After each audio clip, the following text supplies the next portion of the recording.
آج ہم اسلامیات کے لیکچر میں اسلام میں عبادت کا تصور اس کے بارے میں پڑھیں گے۔ آپ کو پتہ ہے کل ہم لوگوں نے نماز اور حج کے بارے میں پڑھا تھا، اسے سمجھا تھا۔ آج ہم لوگ زکوٰۃ اور روزے کے بارے میں ڈسکس کریں گے۔ آپ کو تو پتہ ہوگا کہ زکوٰۃ جو ہے وہ مالی عبادت ہے۔ زکوٰۃ کی ادائیگی سے مال پاک ہو جاتا ہے۔ زکوٰۃ بھی اسلام کے بنیادی ارکان میں سے ایک ہے۔ سورہ توبہ میں زکوٰۃ کے 8 مصارف کی وضاحت کر دی گئی ہے۔ ان میں سے فقراء، مساکین، عاملین، نو مسلم، غلام، قرضدار، اللہ کے راستے میں جہاد یا حصول علم میں مشغول اور مسافر شامل ہیں۔ ہم ان سب کو زکوٰۃ دے سکتے ہیں اور زکوٰۃ کی ادائیگی ہمارے مال کو پاک کرتی ہے۔ اللہ تعالیٰ کے عطا کردہ رزق میں اس کی رضا کی خاطر اس کے راستے میں مال خرچ کرنا بہت اعلیٰ عبادت ہے، اور اللہ تعالیٰ نے قرآن مجید میں نماز کے ساتھ زکوٰۃ کی ادائیگی کا حکم بھی دیا ہے۔ جو لوگ اللہ تعالیٰ کی راہ میں مال خرچ نہیں کرتے ان کو قیامت کے دن سخت عذاب ہوگا۔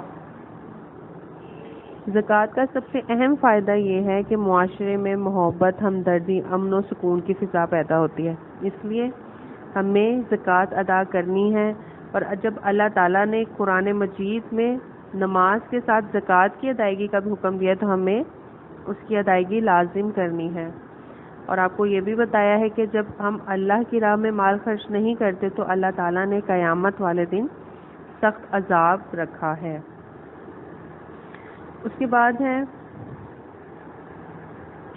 ہم نے نماز بھی ہو گئی، ہماری حج بھی ہو گیا، اب ہم نے زکوٰۃ کے بارے میں پڑھ لیا۔ اب ہم نے روزے کے بارے میں، روزے کے بارے میں تو آپ کو سب پتہ ہے۔ ویسے تو ہم نے جتنی چیزیں بھی پڑھی ہیں آپ سب کو اس کے بارے میں سمجھ ہے کہ ہم لوگوں نے کیا پڑھا، اللہ تعالیٰ نے کس کس چیز کے بارے میں حکم دیا، کن کن چیزوں کے بارے میں حکم نہیں دیا، وہ سب کا پتہ ہے۔ لیکن اس کے باوجود اس کو اچھے سے سمجھ کے پڑھنا ہمارے لیے اور آپ کے لیے آسانی ہے۔ اس کے بعد ہم لوگ دیکھیں گے اب روزہ بھی اسلامی عبادت میں سے ایک عبادت ہے۔ حضرت محمد صلی اللہ علیہ وآلہ وسلم کا ارشاد ہے کہ اللہ تعالیٰ کو روزے دار کے منہ کی بو مشک کی خوشبو سے زیادہ پسند ہے۔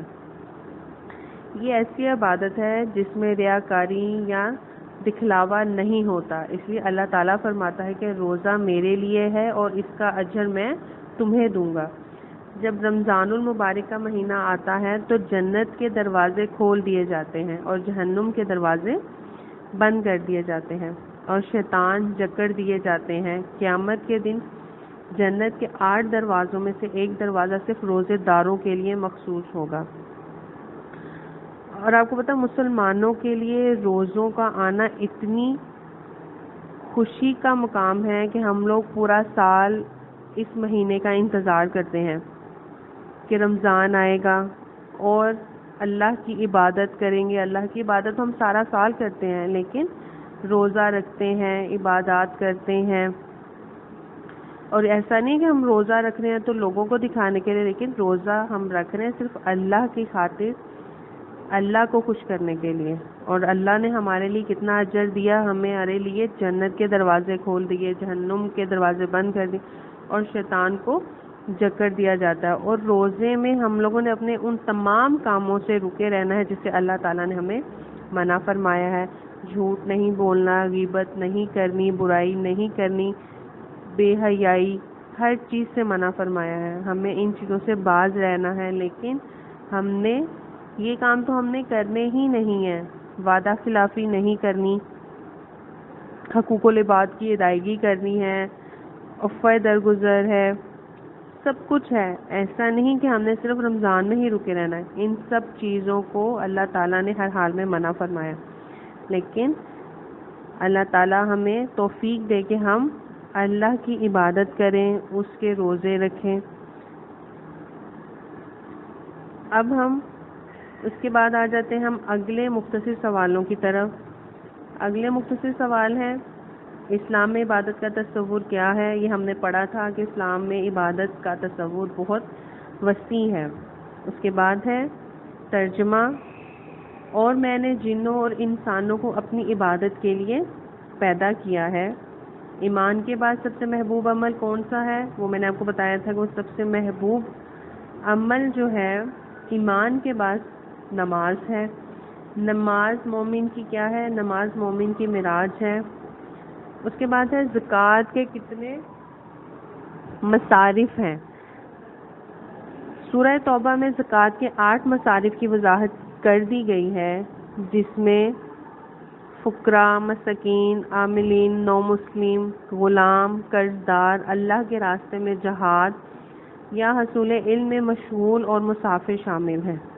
ہم ان سب کو زکوٰۃ دے سکتے ہیں۔ اگر اللہ تعالیٰ نے ہمیں اتنی ہمت دی ہے کہ ہم ان کو زکوٰۃ دیں تو ہم نے ان کو زکوٰۃ دینا لازم ہے۔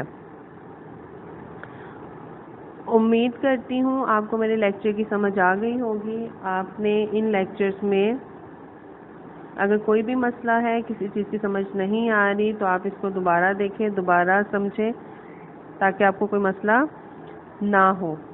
اس کے بعد کل انشاءاللہ ہم لوگ اس کے تفصیلی سوالوں کی طرف آئیں گے، اس کے بارے میں پڑھیں گے، ڈسکس کریں گے، اور جو میں نے آپ کو مختصر سوالات دی ہیں آپ نے اس کو اچھے سے یاد کرنا ہے تاکہ آپ کو کوئز کرنے میں کوئی پریشانی نہ ہو۔ اپنا بہت سا خیال رکھیے گا۔ اللہ حافظ۔